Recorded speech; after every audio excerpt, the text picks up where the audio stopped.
So today's guest is my friend Brooksie, and better known to a lot of people as MC Brooksie. And we get into a lot of things. We talk about drum and bass, FIFA, and just really how he got into this, where it all started. And there's some remarkable stories about his childhood and school and changing schools, and a lot about the people that supported him along the way. And also the difficult decisions he made when he decided to go out on his own and the criticism he had to face. And I tried to get in a little bit with Brooksy about how he copes and how he manages with that. And I think what comes across is he just has a determination and drive. So sometimes those things don't affect him. And I think, and I'm biased because I know him so well, but I think in part that is just because he's passionate. And that a lot of that is what comes across, as well as his knowledge of the drum and bass scene, the shout outs. He shouts out lots of people, especially towards the end. So it's worth a listen. You might be on that list. But it was really good fun. It's one of the great things about doing the podcast is I'm hoping to get more opportunities where I talk to people who I really, really know and just ask them questions and just listen to them in a way that I don't always get an opportunity to do so. But I have a lot of love for this guy and very much appreciate his time. So I hope you enjoy the David Watson podcast with MC Brooksie.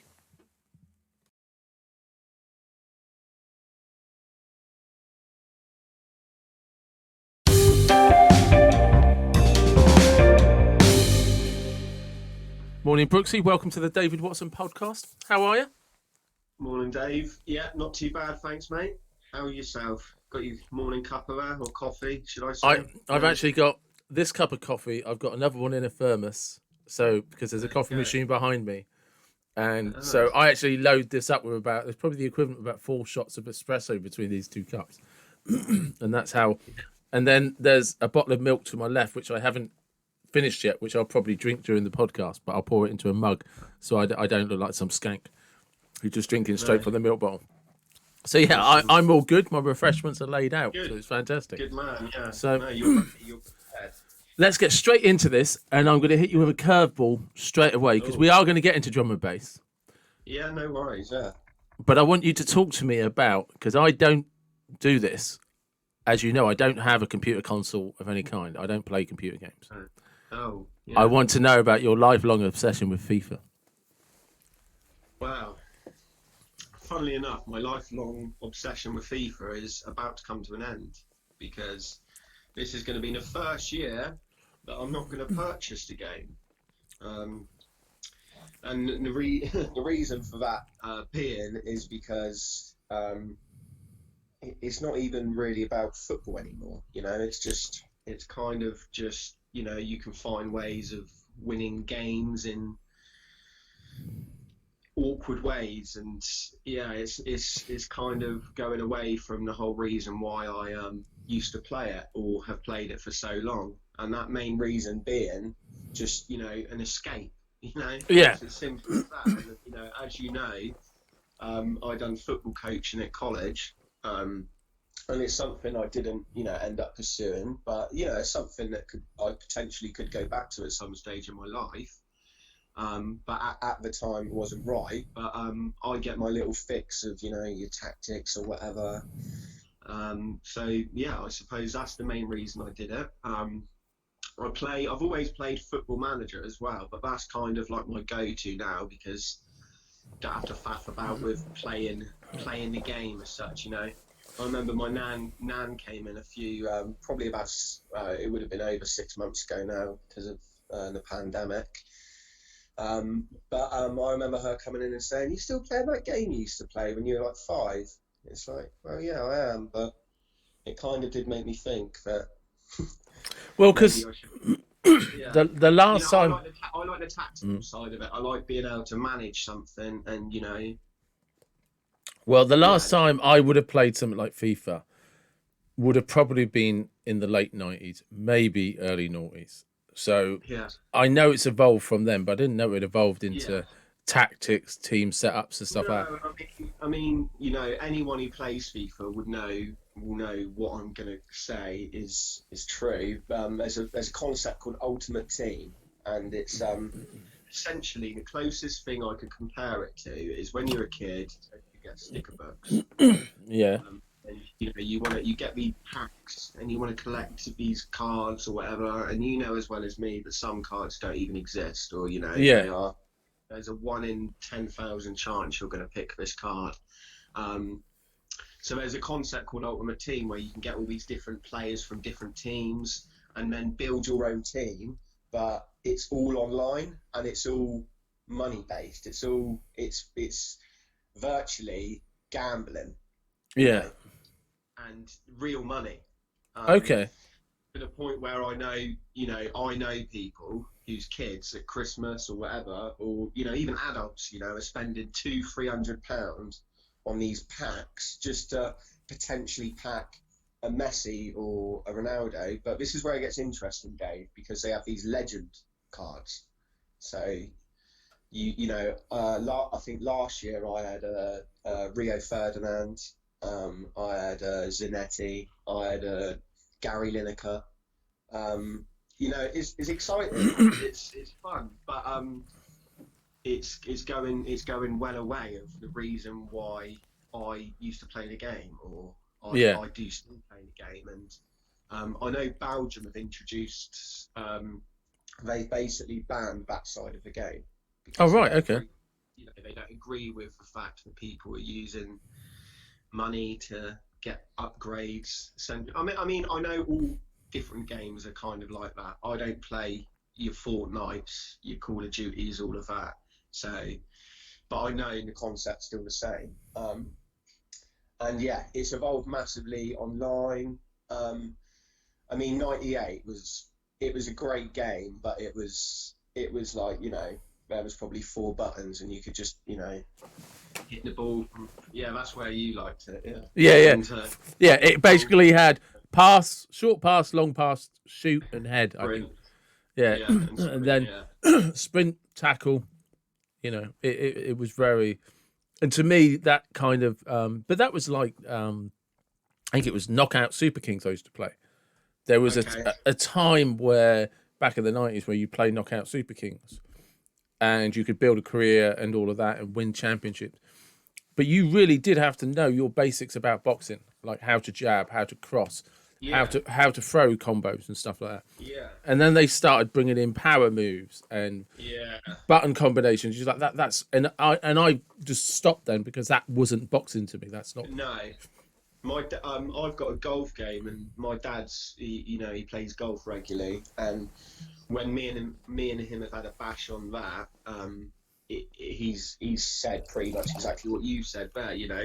He'll be teeing off, straight down the middle, and then I'll come in, tap tap tap tap tap tap tap tap tap, mega boost, and it's like, well, yeah, that's great, but you can't do that in real life. Who actually can hit a ball 400 yards except from Happy Gilmore? Yeah, with a hockey stick. Yeah. Yeah, do you know what I mean? Yeah, and so that's kind of when I stopped playing all those things, when it stepped away from the reality of what's like, well, you can't do this in real life. Yeah, and I know it's cliche, but less is more, isn't it? Sometimes just keep it simple. Yeah. Well, for me, I mean, the joy of that game for me when I was doing Knockout Super King, because as you know, especially back then, I was boxing nuts, is you actually got to fight with the legends. You could either make your own character up and have a career and enter a tournament or whatever, or build a career, and you'd have to train and you'd have to pick your fights as if you were Frank Warren or an Eddie Hearn or someone. And I loved that. I loved that. Yeah. And you'd have to tailor your training to your opponent. Did you need more stamina? Did you need more power? And at the same time, always increasing these. And also, one of the great things about those early games is if you took too many beatings, your fighter might get retired. And I remember winning a world championship, and literally the next fight he won, but the game retired him because he'd had too many rough fights getting there. And it was just like, oh yeah, that would probably happen in real life, and it does. Yeah, exactly that. But then suddenly a version of it came out, and you could do these super power moves and stuff like that, and I was just like, but you can't do that in boxing. You just can't. And that connection, like theoretically back then, I could career mode a guy, my own creation, and end up in a final with one of the greats, or you know, go up against an existing world champion with all of everything they know about him, and it would be my wits, but my skill set against the skill set that's programmed into that computer. But once power moves come out, I remember playing, and it's kind of like throwing your dummy out of the pram. But I remember getting into this, just messing about around a mutual friend of ours, and I just got annihilated with these power moves because they just learned how to do them before you could do anything. And even if you covered up, it still knocked you over. It's just, well, that doesn't happen in boxing. You've turned it into a superhero game, you know.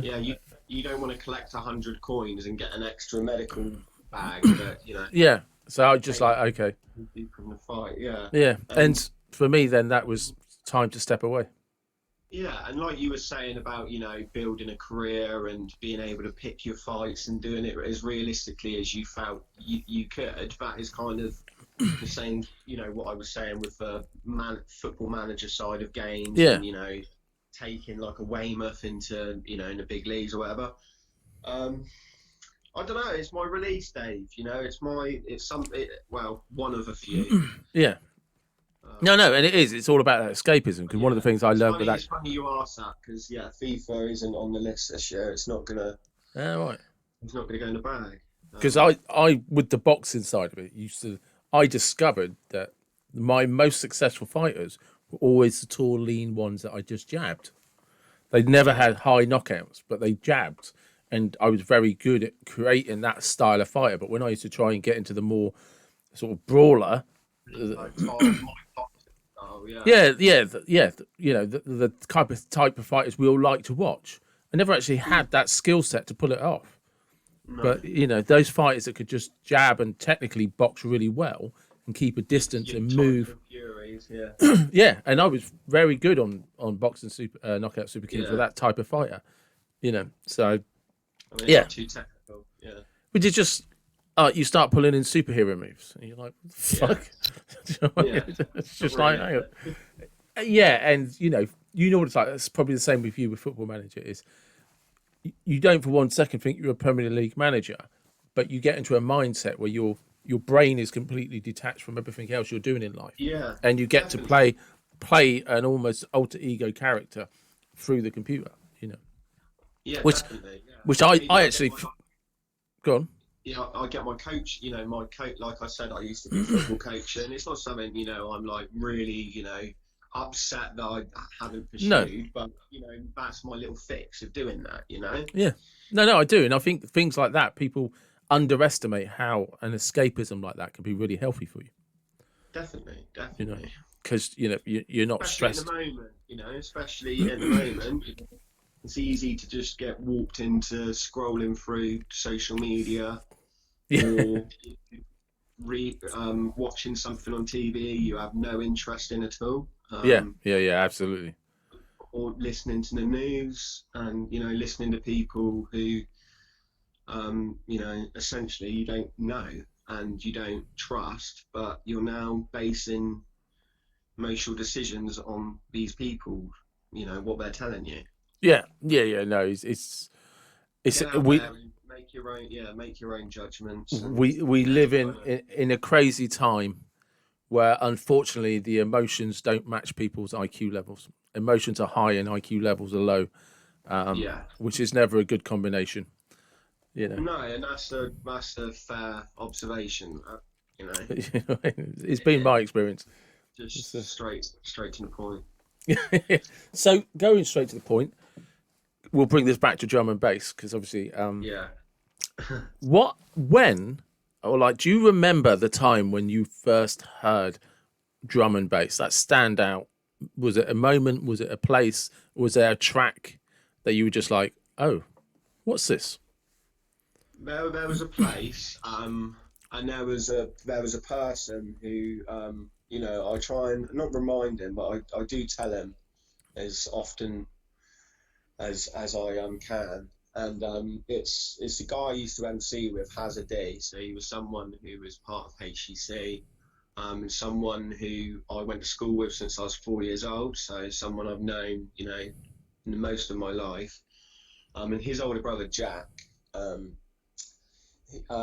he's one of four boys. Jack's the oldest. He lived in a room in the roof kind of thing, you know. So as a younger kid, that's always quite fun. Oh, you know, let's go up to Jack's room, you know, extra set of stairs, all of that.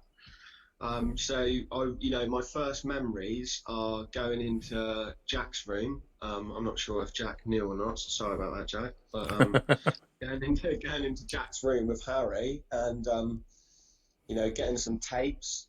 I'm sure it was tapes. It wasn't CDs. It was tapes, and listening to some of these tapes. And yeah, that was probably year 7.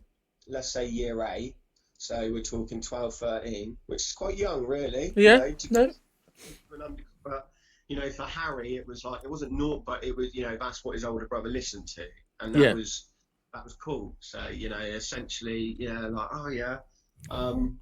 And then I went to Fordhambridge with Harry because he went to Burgate, which is the school in Fordhambridge, so it's a little bit out of Salisbury, and went to like a community centre.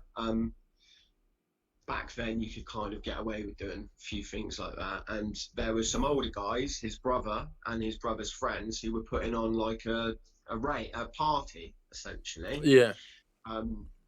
All ages. We didn't pay, I don't think. I don't think you paid to get in, kind of thing. It might have even been like, let's say someone's 16th birthday party, for example. And I just remember going in this hall. I didn't really know a lot of people out that way anyway, so I was a bit, you know, cautious.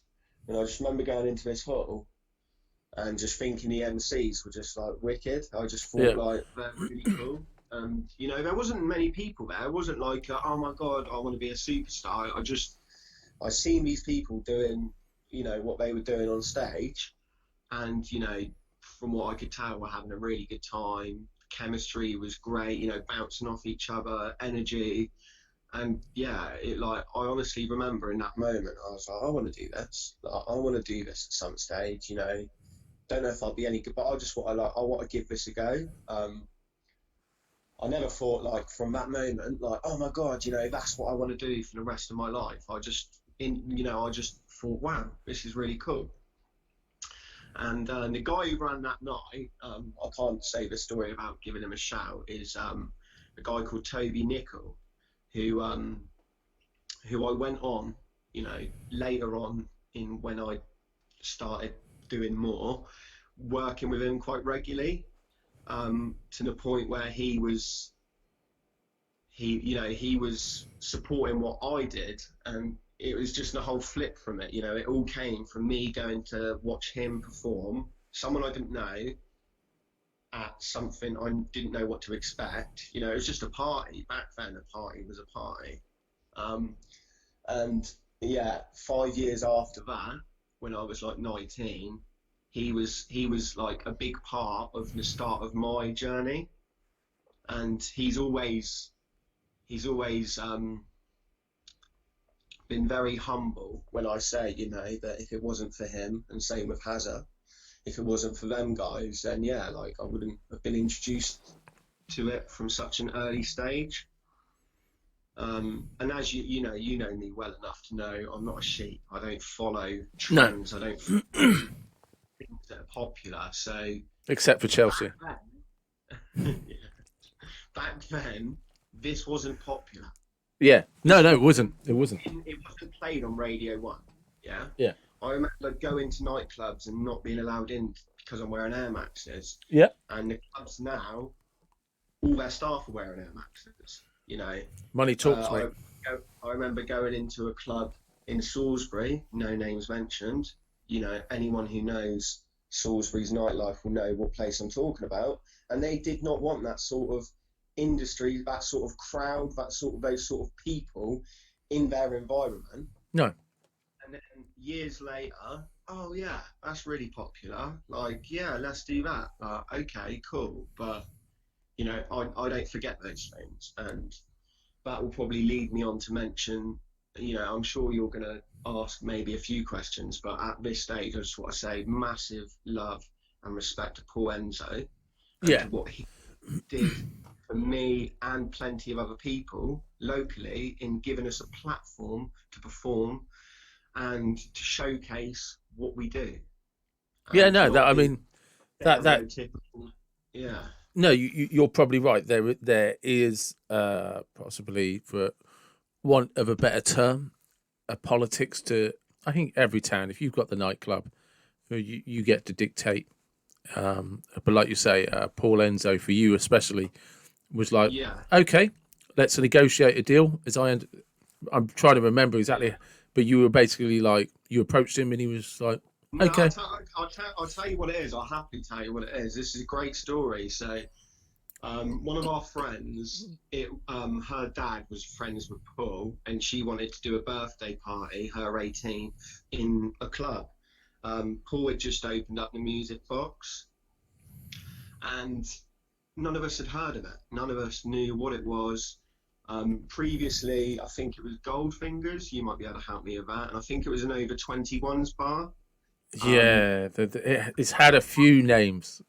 Yeah, yeah. All I remember is like we'd never been in there before, and so we went in. We had a big friendship group at that age, and let's say we turned up with 80 people just to come and Yeah, come to our friends' party, and a few of us DJ'd and MC'd, and Paul obviously thought, "Wow, this is wicked." But I remember he never like put any pressure on us. He just said, if you ever want to put on anything, give us a shout. And at this stage, we hadn't even thought about it, I don't think, if I'm being honest with you. And then we started clocking on that we were like playing room twos of other nights in Salisbury and taking 1/3 of the crowd. So there's 300 people in the rave, but 100 of them have come with us and come to support us and watch us. So yeah, we then thought, hang on a minute, we're missing something there. We could just do this ourselves. So that's what you how we did. found it. Yeah. So it wasn't even a fact of. It was just one of those things that happened, and as well as me, mate, that those natural things are what life is all about. Yeah, It's just 100%. right time, right place, and yeah, and then the rest is history. Oh yeah, no, it definitely is, definitely is. So, because I mean, leading on, you are now actually a paid up MC. You've MC'd definitely all around the south. You've done Yeah, festivals. yeah, You MC for Switch. You do On a Mission. yeah. I should know the difference between the two, but I don't. Um, Not like that. yeah, so but shout out to them. Yeah, definitely. Yeah, massive shout out. Yeah. So what is it? So there's one of the things I wanted to get into is there's a mentality that's required. So going back to what you were saying in Fordingbridge, you're there, Yeah. you're seeing these. Was it Toby you referred to? Yeah. Yeah, That's yeah. it, yeah. Right. So to shout out to Toby Nickel again. Yeah. You see these guys putting on an event, and that hits something. That there was something about that you just like. Yeah. I love this music, and I Yeah. want to be that guy with the mic. Right. Yeah. And obviously, I know you very well. You and I are, Yeah. for the record, are very good friends, exceptionally good friends. Yeah. So I know Yes. that you can be very passionate, and I know you can be very opinionated. And Yeah. anyone that knows you well knows there's an intensity to you. So, Definitely. do you think that, for like want of a better term, you could have easily gone in another direction and become a poet? Yeah, I do. I honestly do, and I honestly believe that there's not one set thing in life. I'm sure any young boy who likes football grows up with that. I'd love to be a footballer. Yeah. And that's something that I would say I was quite good at when I was younger. So there was different avenues I could have gone down. Quite right. Yeah, I would say yeah. And I'll just add this bit in, which helped a lot. After the whole going to Fordham-Bridge thing, that was about 13, 14, I changed secondary schools. And I think this, for me, was a pivotal moment.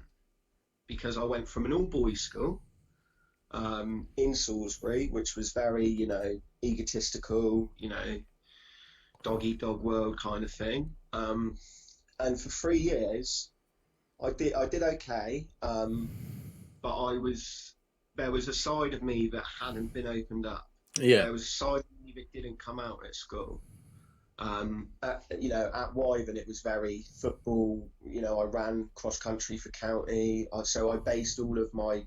I kind of went down that route and kept this other side of, you know, that I wasn't sure about, like, kind of locked away. And it wasn't until I went to Downton, which, as you know, but I'll explain to people who don't know, is a village. And so it was a school made up. It was a mixed school, so girls and boys, and it was made up of children from different villages essentially, and then, you know, you had a few from Salisbury, and my brother started there, so when he started secondary school, I changed secondary school. Wyvern wasn't great, so I went there, and it opened my eyes up and my mind and my personality to, you know, this other side of me that let me just express this other side of me. And they did a thing called Arts Week, which they had different MCs. They had an MC, different DJs, beatboxers, break dancers, graffiti artists, t-shirt makers, you know, all these different arty things. And you went in all these different classes and workshops, and then later in the week you got to decide what you wanted to, like, kind of, there was 4 houses within the whole school, and each house had to put on a performance. And the guy who was doing the MCing workshop was called Adapt. And at the time, he was just, you know, he was just doing things like that. You know, I'm not saying he wasn't doing anything, but now he's actually Wilkinson, who is one of the biggest DJs in drum and bass. He's had #1s in the official charts, or well, at least one. He is his frontman MC. Unfortunately, I haven't actually got the chance to bump into him yet and thank him and say that, you know, if it wasn't for him, that again, that next step of, he taught me how to structure. He taught me how to syllable structure. He taught me how to multi-syllable rhyme. I'm not saying he taught me what I obviously taught myself as well, but he gave me some pointers. And then at the end of that week, which is the end of the year, I performed in front of 400 or 500 people. So the first time I performed properly is to 400 or 500 people of all different ages, teachers, parents, 10, 11-year-old children, 16-year-old children, people who liked it, people who didn't like it, people who didn't know what it was, and I loved it. And from what I gathered, most of the other people, you know, liked it, and that maybe gave me the confidence to then go, right, I can perform on stage now. Is it? it? You know, there's a difference of writing. There's a difference of being able to do it, you know, in the studio or on the radio, and do it on the stage. You know, my way I try and compare it is, we all know there's people who were really good training, football training. They were like the best on the park, and you get out on the pitch and they just shrivel up. You know, Yeah. they don't know what to do. They, you know, their confidence is gone. You know, and I would like to think that I perform on the pitch. Yeah. You know, just as much on the training pitch, probably more, if I'm being honest. Like, I thrive off pressure. You know. Yeah. I love that. You know. I love feeling like I've really got to put the work in to reach these levels. Well, that's, I mean, partly what I was referring to earlier when I said, like, people who know you as well as I know you, know there's an intensity to you. Yeah. You know, like it's all or nothing for me.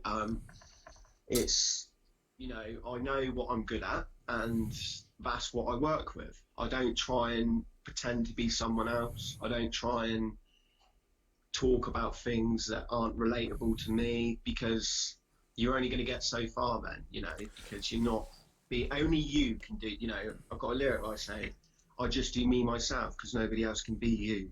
And Yeah. that, you know, for me, like, nobody else can do you better than you. So Can I just? I'm sorry to kind of interrupt you there. no worries at all. There's something you said earlier, and I want to just possibly explore it, especially as there could be somebody else listening to this who's much younger than you, and certainly would be much younger than me. And it could be helpful because you said it's true story. It's true story. But one of us is going to mature better. Yeah, And that's not like you. a fine wine. Yeah, you're going to be like the sour vinegar. Anyway, so what it is you were talking about when you were the first few years you were at secondary school, but it was an all boys school, and so there was a part of you that you were never able to get into and express. And I'm wondering, and it could be completely off the ball, so I could be miles out of the court here, is because you were good at the football and the cross country, so those kind of all boys masculine pursuits that, for want of a better term, probably help to, if you can do well in these, you're with the right crowd, to not get picked on, to not get called out, right? And then you move to a school that's a healthier environment. You get to side of, oh, here's girls. What a lovely environment this is. Possibly, and you look, if that's whatever you know, however people want to break this down, when you move to things like that, and you want to get the attention of girls, especially girls you like, you've got to kind of, for want of a better term, find a way to peacock and display, and you know, Definitely. and was there? Do you think there was an element of, not only because of the fact you'd gone to a mixed school, it wasn't so important for you to be dominantly masculine strong, right?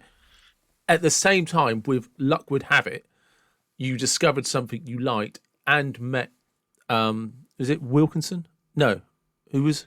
Sorry, Adapt, that was who's gone on to now be Wilkinson's MC. Yeah.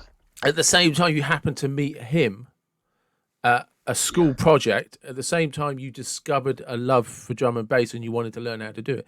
And all of these things is just like, just tie up for perfect timing, but you know, that may not necessarily have happened at an all boys environment, because you might not have been prepared to step out that way.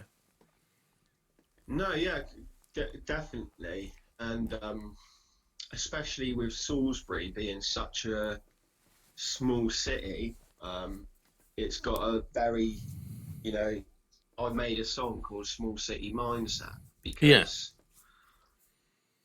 there was a lot of people who, okay, he's picked on me, or, you know, I've got a problem with him, and, you know, he wants a bit of a, you know, Queensbury rules and all that. And, you know, I don't have to worry about him. What about his older brother? What about his older cousin? You know, and I never had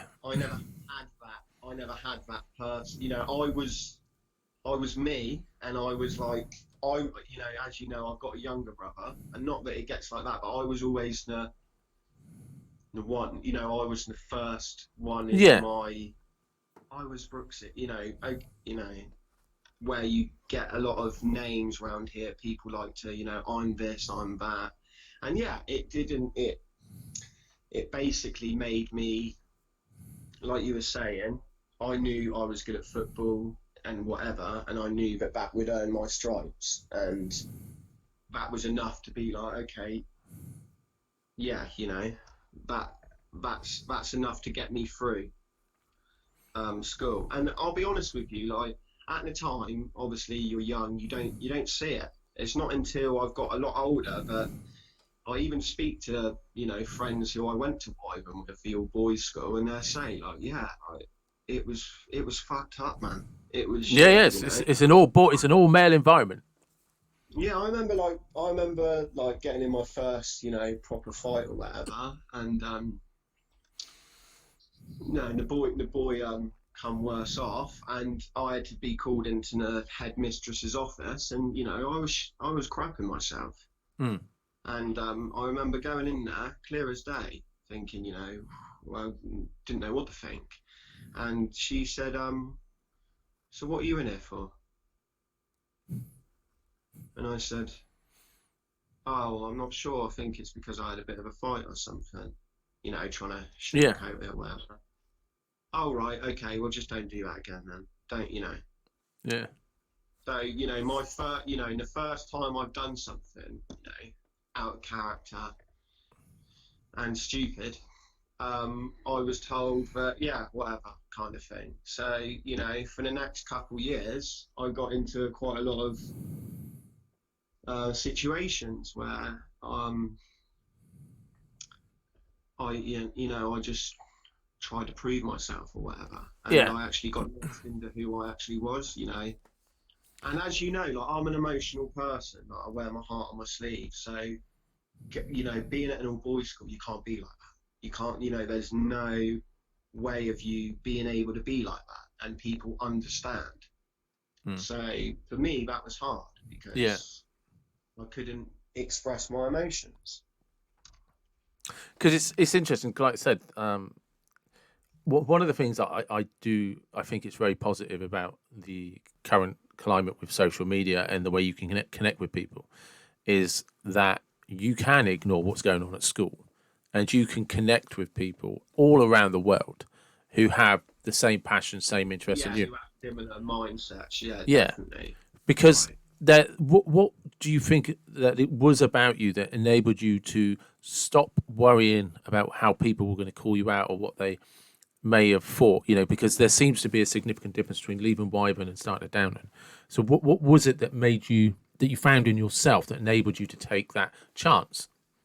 Because you could have gone horribly wrong, but completely. And there was, as I'm sure you're aware, there was plenty of times, plenty of hiccups along the way where I could have just let the wheels fall off the wagon, as they say. I'll be honest, I feel like I've always been a bit of an entertainer, whether that's just telling jokes or, making people laugh or whatever. And the more I did that at Downton, the more people liked. And that was like natural. I knew it wasn't like, oh, we're just going to laugh because we're going to, I knew that people thought I was funny. I knew people thought, people listened when I spoke. So maybe it was like, a point where I just thought, I'm going to be me. I can't actually tell you when that point was, but I was supported by Downton, the headmistress. She supported me a lot. After I'd done the Arts Week thing, I then got a job working in the JC Chapels, which was the under-18 nights. And at the time, I was 15, Dave. But I knew people my age who were still paying to go to these shows. Yeah. It's essentially, for anyone who doesn't know, it was go into a nightclub as an under-18s, and just, basically feeling like, you're in that environment. And the maddest thing was, when I first used to go to those nights, you could still smoke indoors. Yeah. And there was just like 12, 13-year-old kids, like me being one of them, just smoking indoors, just because we could. Yeah. It's like, wow. But yeah, like, I'm an adult. Yeah, at 15, 16, I was doing shows like, Coolio, the American rapper, Gangsta's Paradise. Like, I'd done a show, and then he came on. Like, that's wow. Yeah, that is crazy. I think I got paid like 40 quid and like unlimited Red Bull. I was like the bull. Unlimited Red Bull. I've made it. I had wings. Do you know what I mean? I was flying, literally. And I'm going to be honest. There was a situation, my fault, that made it awkward between me and someone who worked there. And they had to, the easy thing for them was I was just like an extra anyway, if that makes sense. Yeah. So, they got rid of me essentially. So that at 15, 16, I walked into the club thinking I was the boy, rah, rah, rah. Yeah, you've got to go. you can't work here no more. Go. Yeah. As I'm sure you can imagine, I was upset, to say the least. And you know, why didn't you tell me before I come down here? Blah blah blah. But that stemmed me well. Yeah, in the bigger picture of the next however many years of like, look, it's not easy. Yeah, and this is a professional environment, and if you don't act professional, then you're not going to get anywhere with it. Hence why I feel so passionately about, you know, people who come through and act professionally, you know, even if they're not the best, if they're, you know, there's more to being an MC than just being good at MCing, Yeah. essentially. Yeah, of course. There's a bigger picture. People forget who they are, people forget how they got there, and people forget what they have to do to maintain that position. So, you know, I built my confidence up in myself, because I can honestly tell you that when we were 16, 17, 18, so moving on from, you know, arts week and junior chapel nights, I remember going to these house parties with my mates, and obviously Hazard was an MC who I mentioned earlier. He was by far the best, you know, there's no doubt in that, yeah, and that made me want to be better. That made me want to, I want to be as good as Hazard, you know, I want to be, like, I want to match Hazard, so when we do things together, you know, it's great. And there was a couple of other guys like Stuzy, Larry, who you know is Theo. You know, there was these other guys who are all MCing too, but I was always like, I was never bigged up as like the one. Do you get what I'm, you know? Yeah. So because of that, I was always so driven to be the one, you know, and it wasn't about being better than anyone else. It was about being better than what I was. It was about every time I done, not every year, every time I stepped up on the stage, I was better than the last time. And it's something I still try to do now. Yeah. You know, every time I perform, I would like to feel that I get better. You know, there's obviously an odd hiccup where something might not be going your way. You know, the sound might not be suiting your style. You know, the crowd might be a bit flat. But I like that, if I'm honest. I like a flat crowd. I'm like, right, you know, here's a challenge, let's go.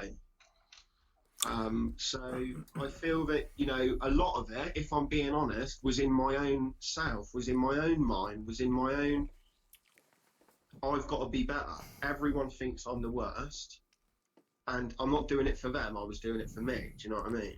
I'm doing it to make myself feel better by being better at something I enjoy doing. Have you ever tried to explore where you know, because like effectively, and this is a really good lesson for anyone that's listening, and I don't care how old you are, but it's definitely useful for younger people, and for the older people. It's probably, if you don't understand this by now, it's probably why you're in the mess you're in. But your biggest moments have come after you've been kicked back. Yeah, essentially something I'm actually not finding out now, but when I'm telling you what I'm telling you, it's like I'm kind of going back over everything and thinking, oh yeah, that kicked me onto that. And there was another one at school I just mentioned. After I done the Arts Week thing, I never done music at school, never. Yeah. I never took it at GCSE. You know, again, drum and bass was so underground. Like, doing music was like playing the violin or playing the flute, or, you know, that was music to me and to most people. And I remember the music teacher saying, we do like a music, you know, talent competition, you should enter. And I thought, yeah, you know, I'll enter. And I kind of just done something very similar to what I did on the Arts Week. And fair play, shout out to Mr. Coles on this one. He basically, you know, was like, you know, you haven't even put any effort into this. You just turned up, I'm the boy, give me the prize. And the next day, I remember going into school, and there was a list of like the finalists, and I wasn't on it, and I was proper touched. I was like, he's asked me to enter this competition, and he's not even put me into the final. But again, that's something that made me think, I need to be better. I need to be more professional. I need to be more prepared. So yeah, that's another kickback that helped me kick on. Because there is kind of an emerging pattern that, on one hand, you get a bit too big for your boots, but then when you get, and I, for one, will say that, look, if you want certain things in life, you have to believe in yourself. There's no escaping that, right? But then it's overcoming that when you literally get crushed. You just like, you don't seem to be, long term at least, you're not blaming them. You're like, okay, what didn't I deliver on?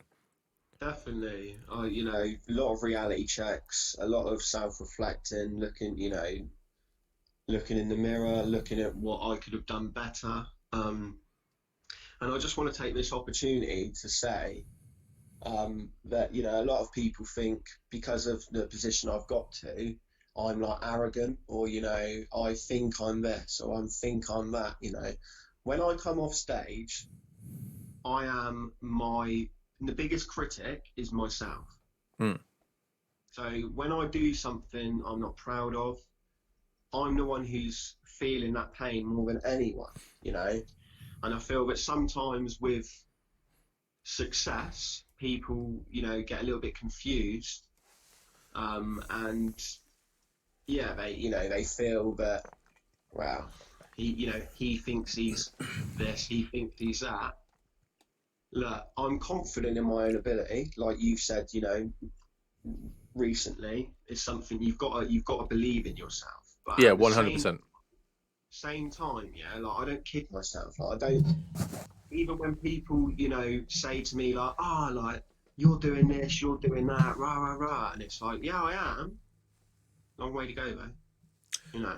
Yeah, I think people sometimes get confused because if you turn up at a gig and see somebody on stage, it's very easy to assume how they got there, and it's only people that have done it that understand that nobody just turns up and is suddenly stood in front of 5,000 people.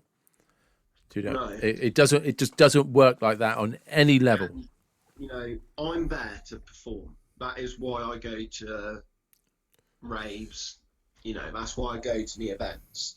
Yeah. So if someone is absolutely battered out, you know, I'm not saying I wouldn't be like all right with them, but like I'm not like, it's a different mindset.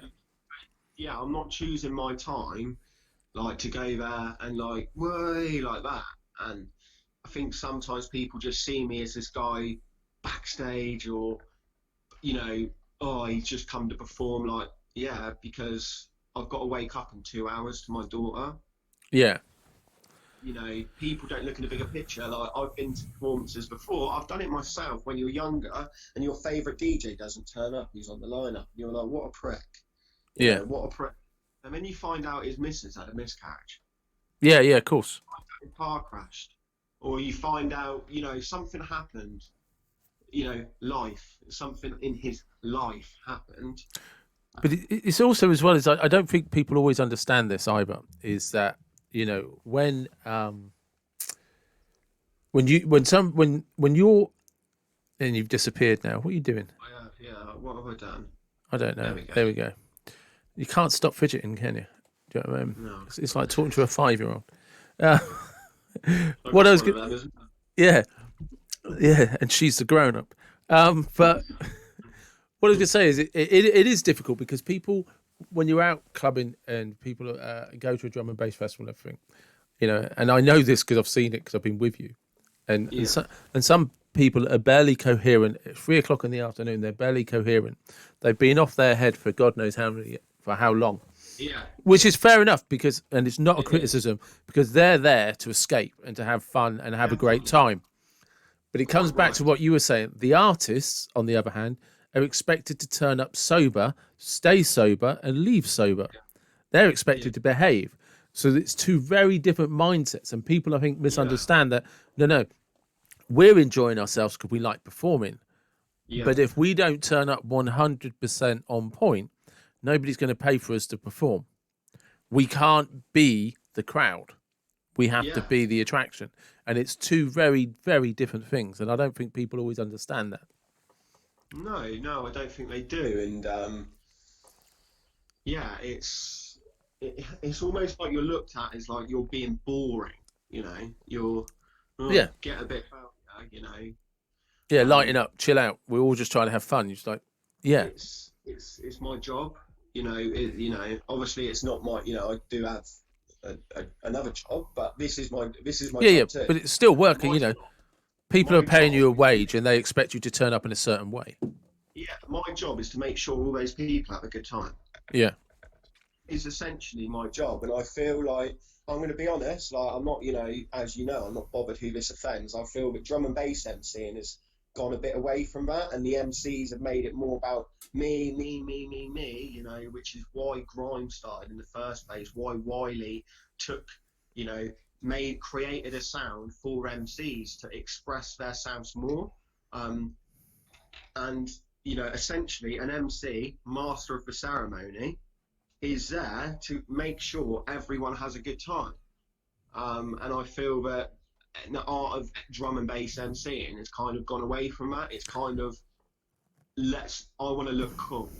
But could it just be it's just the evolution of the sound? It is evolving, and I'm an MC myself, so I'm not trying to sit here and say I don't like the fact that MCs are being pushed more, but I'm also, going back to why I first got into it, why I first enjoyed it. It was like a team game. It was like the chemistry from the DJs, the MCs, and the MCs are like what connects the music and the ravers together. Yeah. Like you're the glue, You can have a rave without MCs, but you can't have a rave without DJs, Yeah, for That's sure. just being honest, isn't it?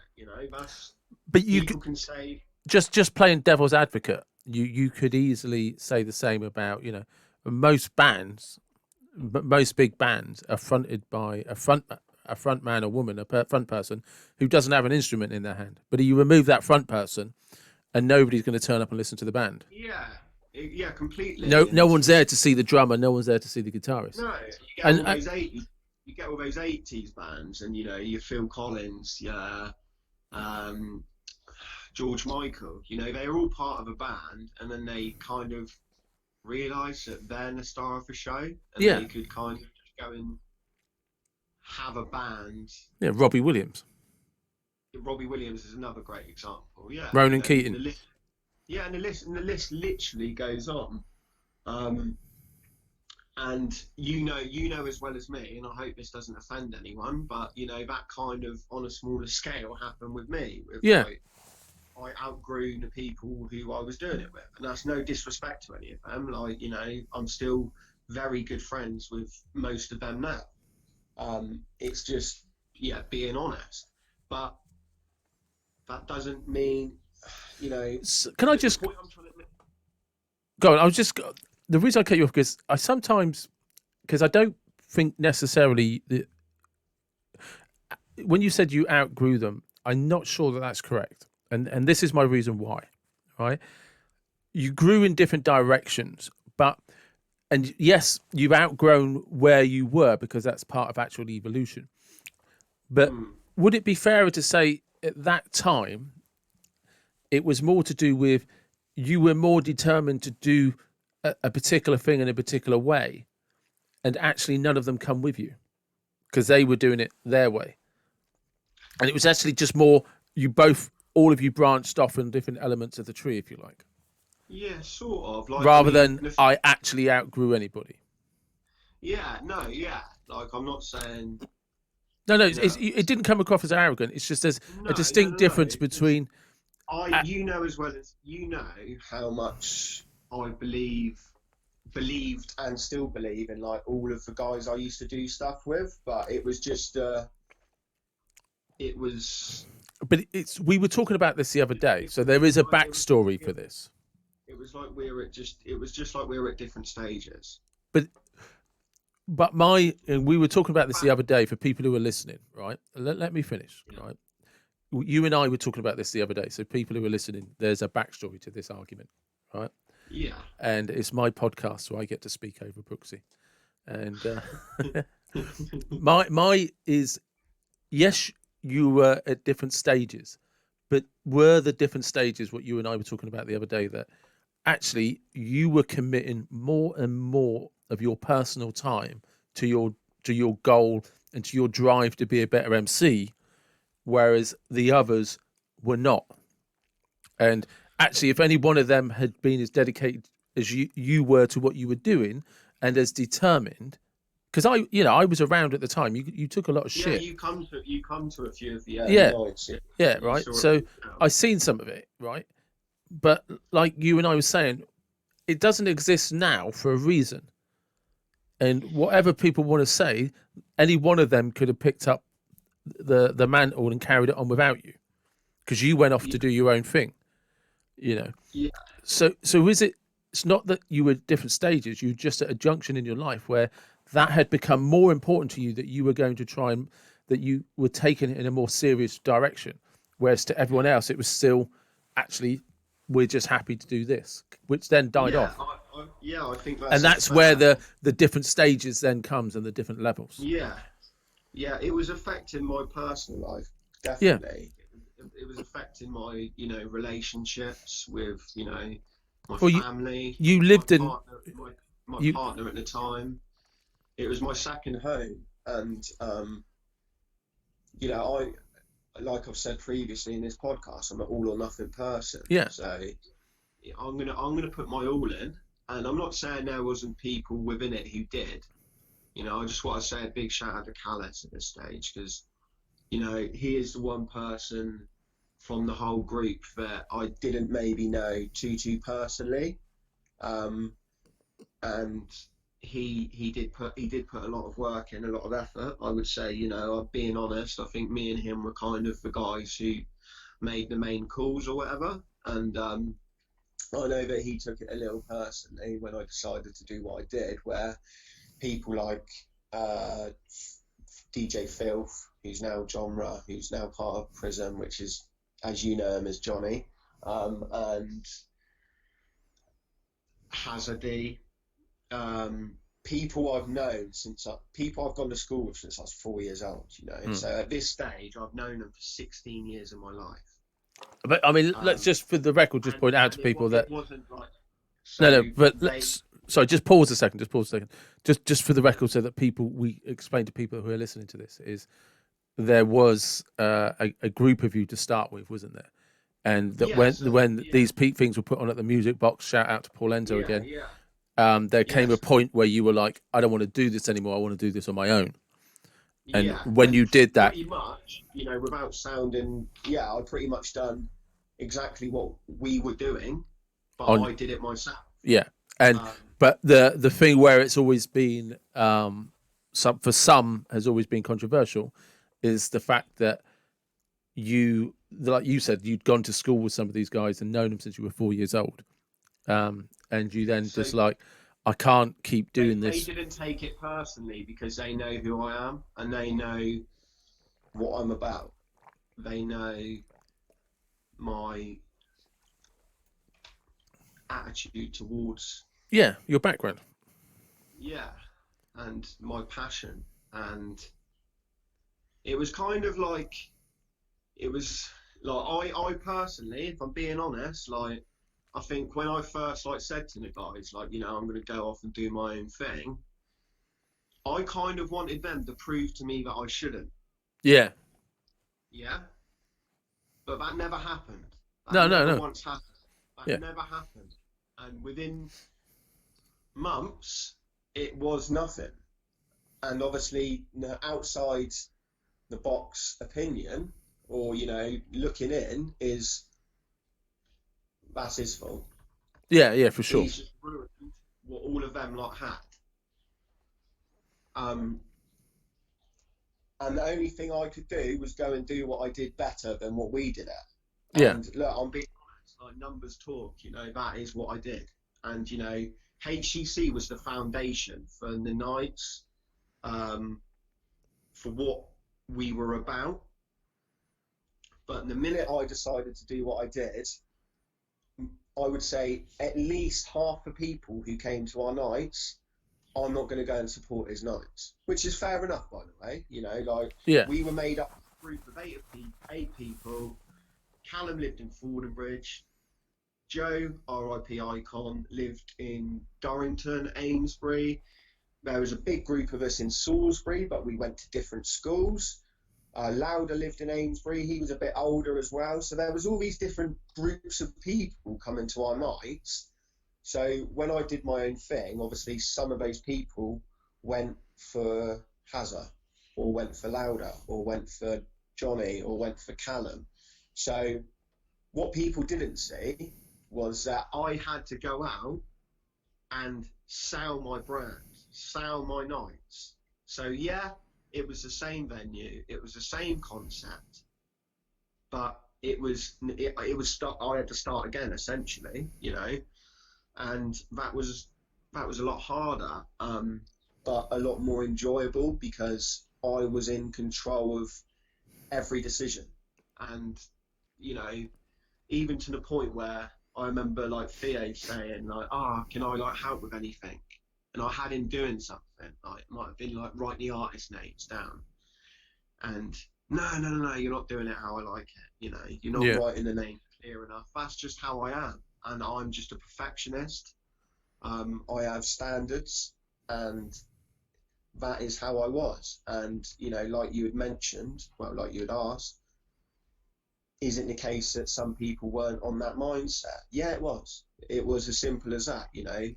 Other people were talking to people about it being their night or our night, where I was running our night. I was paying the artists, sorting the artists out, making sure they were comfortable, making sure they knew when they were going on, making sure a problem was solved, because, okay, we need pull because the sound's gone in room 2. Someone spilled beer on the deck in room 2. What are we going to do? Okay, let's get this guy. He's going to let us hire his equipment, and that's, you know, we've got over that problem. Okay. And, you know, do you need to take a breath now? Yeah. I've always been that guy who, like, even with like house parties, I would be like trying to organise.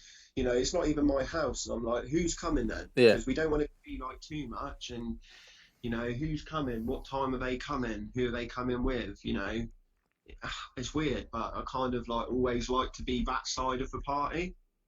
Yeah, no, that it is. It comes down to that drive to get things done, and like I said, it's easy doors for me because I've got no skin in the game, and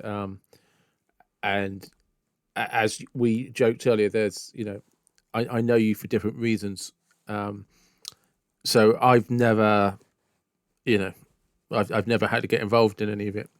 I know some of those guys, obviously, but again, you know, it's nothing to me. But I think because I was on the outside from the very beginning, I was always just like, no, it's just different mindsets, different ambitions, different drives, want to take it different places, which is harder for others to deal with. But there's something I want to talk to you about completely different now. We're still drum and bass. Okay. It's the poetry side of the lyrics. It's, you know, because I mentioned this earlier, for people that know you, you are a very passionate person. And you and I talk about the way we observe the world. And and just, so where is it that comes from, or what is it you're trying to express? It's just my thoughts, and again, you know, literally what you just said. It's that observing, and, you know, going into these performances and observing what I can see. So that is why all my lyrics are about me or about my experiences. They're not about things I've made up. They're not about things I want to happen, you know, in my imaginary FIFA world. You know, they're not. These are things that mean a lot to me, and as I've gone on with music, I've evolved as a person myself. You know, I've become a dad. I've evolved in that side of things, and I've really had to step up on that side of things. So why am I going to go into a performance and talk about things that happened 5 years ago? Because that's Yeah. not me. You know, like, I'm not going to go on about drinking beers and getting on whatever, you know, because that's not me. And I, I, I feel it's I think kind of, that I feel like it's kind of a bit pointless of going on stage and saying a load of things that don't mean anything to you. I do Like, think there could be a good line in something about being 15, getting 40 quid in Red Bull. yeah, Yeah, I mean that could be that could turn you into know, something. yeah, and like you know how I self-reflect in my music. You Yeah, know, very much so. I made a song called At the Start, and half of it is like going on about myself, and people still have the cheek to say that I think I'm this and I think I'm that. Well, no, like I know the level I'm at, but I know how hard it's been to get to this stage. But I also am, you know, I am aware of my faults and I'm aware of what I need to improve on. And I think that is very important to how I've got to where I've got to. And by the way, like for anyone watching it who is into drum and bass and, you know, is thinking, what's he going on about? He thinks he's this and that. I don't think I'm nothing, you know. There was goals when I started this and I've hit every single one of them. And to me at that time when I started, those goals were like making it, you know, whatever that means. Because I don't think there is a thing called make. I don't think you make it. You know, I think there's levels to everything. You know, look at Cristiano. Cristiano Ronaldo is a great example. He went to Man United as a youngster, and he had made it then. That is, he had made it, but he wasn't happy. He wasn't. He wasn't going to settle for that. He wasn't satisfied with that. He No, didn't want to be the winning right wasn't winger. enough for him. He didn't want to be the right winger in that team. Like he wanted to be the star, and even at 35 or whatever he is now, he's still doing it at the highest level because all he's trying to do is improve himself. That's I all he's trying to do. Yeah, I think it's look. I'll add something to this, and it's one of the things that I hope comes across in all of my podcasts. Is I'm always trying to get people to open up about how they get where they are, what they do, and this is really important, especially for any young people watching this or listening Yeah, to this, because it's available on Podbean, Spotify, and YouTube. Is there is you can't take your friends with you if they don't have the same mindset, and if you want to succeed and you want to push, you have to do the hard work for yourself. There's no other way out of it, and I am biased because you and I are very close, and you know I love you to bits, you know, yeah, man. and but also I've also been there for the hours of conversations where you were going through really painful self-reflection and doubt in Yeah, yourself, and yeah, if you want to have any integrity as any sort of artist, you have to understand something. You have to reflect and reflect and reflect because it's the only way you find out where you could be better, where you didn't do well enough. And it's a painful process because for every high of doing well, there are hours of I didn't do that well enough. yeah, And you have to be so honest. And I think that, and with that, what happens is when you're in environments where other people are not doing the same, you find you can't communicate, and it's very difficult. no. And I just want to take this moment to say two things my dad told me when I was younger that have really stemmed well with me in my life. There's two things, all right?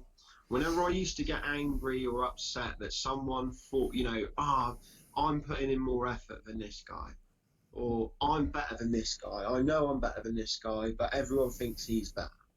You know, he's cheating or some way or whatever. Something my dad always said to me was, they always get found out. Yeah, And it goes back to being honest with your lyrics and being honest about how, you know, I know people in Salisbury talking about, you know, shifting this and shifting that. Like, what? Like, talking about guns, talking about they want to drive this, or talking about they, you know, they want to live this lifestyle. Like, no.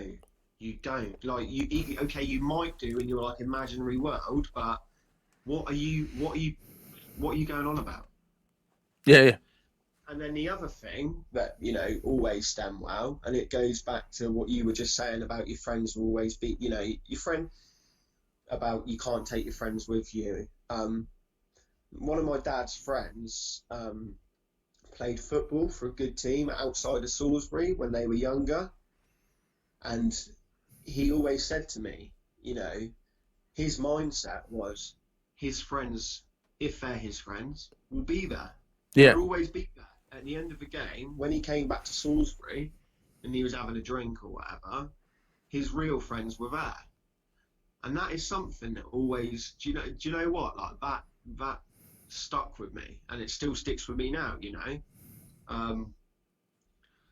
Obviously I'm part of an amazing team of like-minded artists at the moment, with On a Mission, and with Justin, who runs On a Mission, who, for anyone who doesn't know, we won Best Breakthrough Promoter at the National Drum and Bass Awards 4 years ago.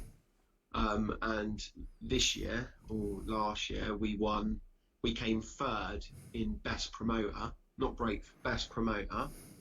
And we came third in Best Club Night in the country. So Switch, that's where Switch comes in, isn't it? So Switch is the club which I work in a lot of the time for On a Mission.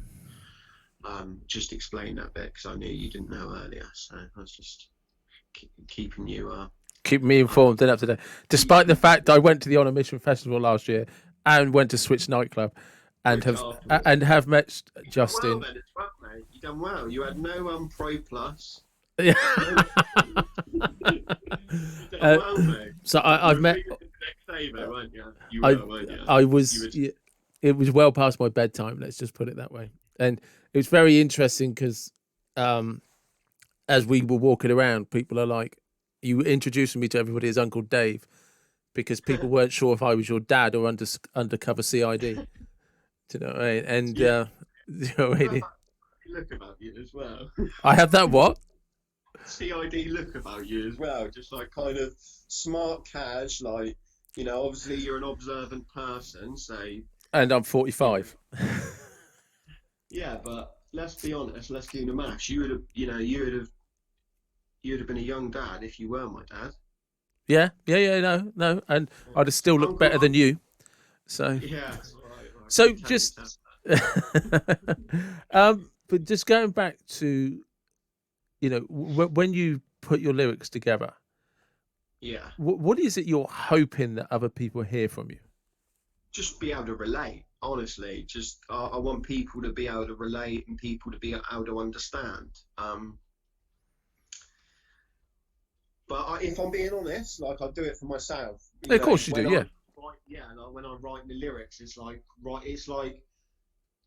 as people who know me now, on social media, sometimes I let my, not so much now, but in the past, I've definitely let my, emotions slip and just say what I'm thinking at the time, but not really saying it in like a structured way. And you also know as well as me that things can get taken one way or another. Yeah, absolutely. And when they're being written, you don't understand what way that person's saying it. So actually, that's a good place to go because we're going to need to finish this up soon because we've been going for a while now. We would go forever as well. Well, that's the problem. You and I won't shut up. I like talking about myself. But... Yeah, and for some reason, yeah. So, but one of the things actually, and I do think this would be a very helpful place for to finish up on is. There's a big difference between the person that I knew 10 years ago when you got shit and you got criticism to where you've evolved now to how you handle the criticism. Because, look, you and I both know the further up the tree you go, the more people... the more people see you. And for every fan, there's a hater. And by hell, fucking hell, the haters hate. And, and whether they it's not that you hear every single voice, but it's just like noise is still noise. So how have you learned to evolve from not taking it so personally and not like, because you said yourself you used to react a lot more, whereas now Yeah. it's much more water off a duck's back.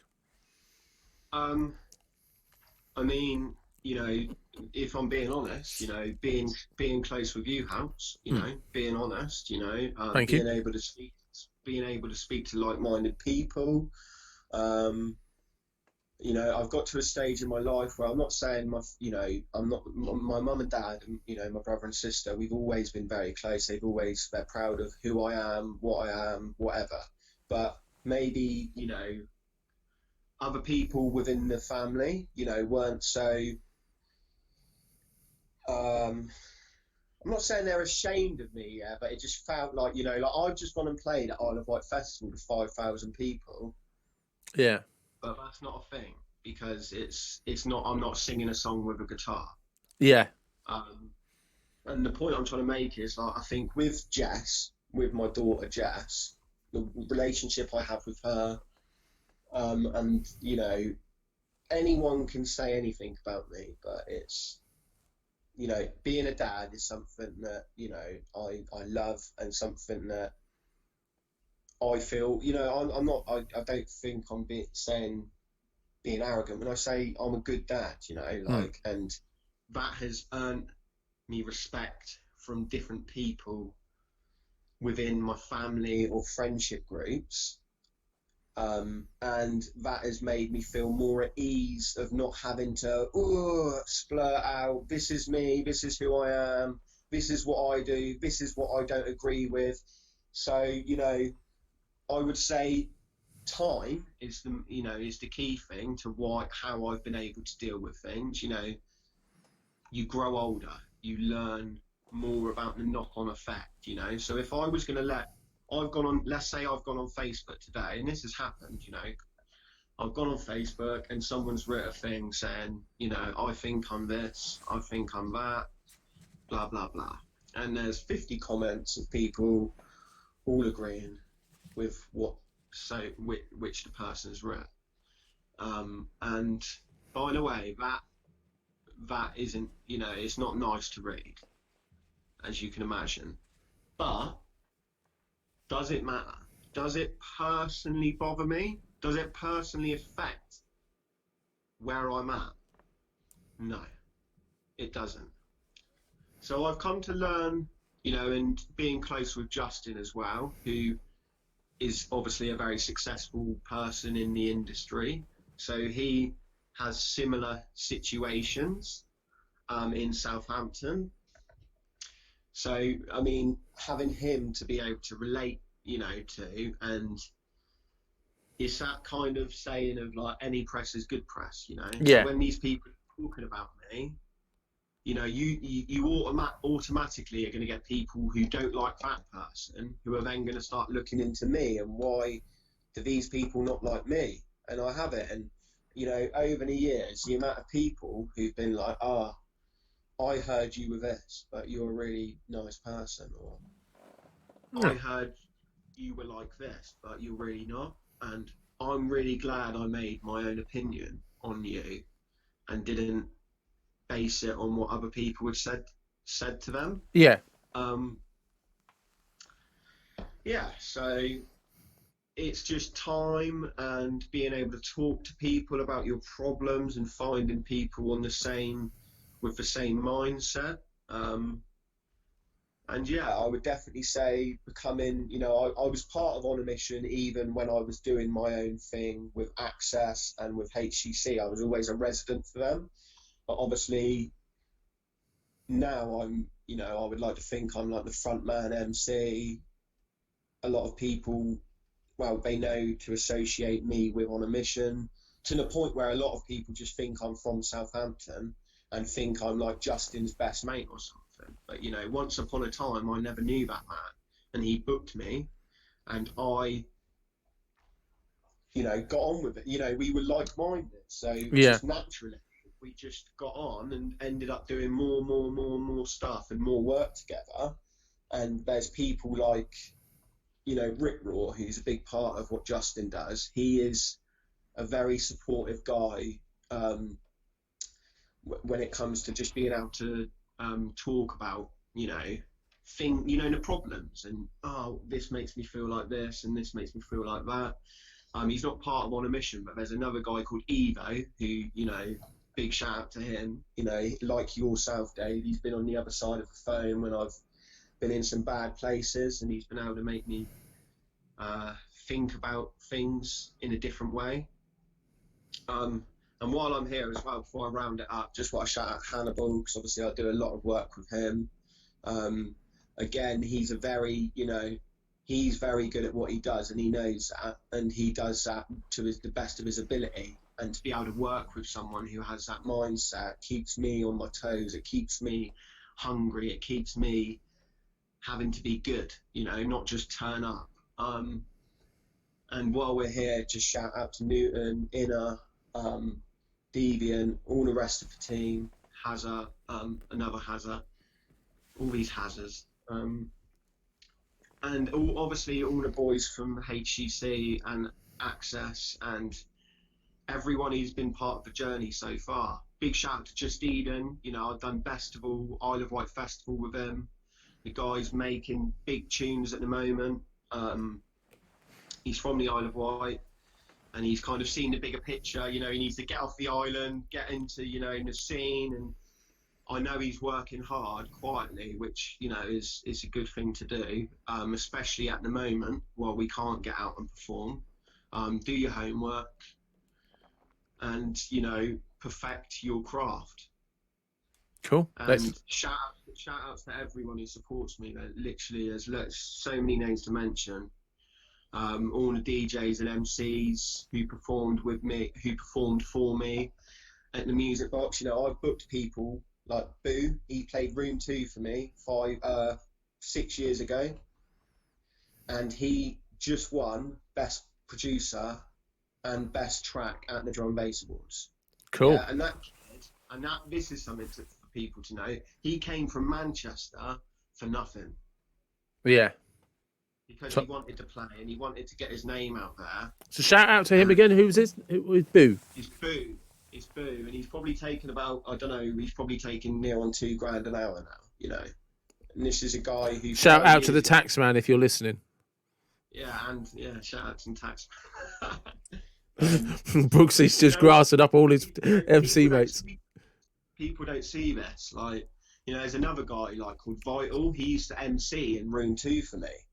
Now he's producing. He DJ'd and MC'd. He just loved it. But he's now producing biggest tunes. Signed with Lowdown, which is the biggest label in that side of drum and bass. Shout out to Operate as well. Lived up the road from me. I gave him did give him the first bookings, and he's now getting tunes signed to Hospitality, which is one of the main labels in the scene. People there is people around who've been doing a lot of good stuff, and it's nice to see. Along the journey, I may have played a very small part in helping them. But I'll tell you something that's a little bit more important, is it actually goes back to something that these guys all had to start somewhere, and all they did is worked hard and didn't give up. Definitely. And that's probably the best place to end it. Work hard, don't give up. Work hard, don't give up. Don't let other people's opinions don't let other people's opinions decide your future. Prove them wrong. I am the drum and bass Jeff Hurst, and there's plenty of people who love football and who don't know who that is. Yeah. Okay. So I love being that unsung hero because it keeps me on my toes and it keeps me grounded.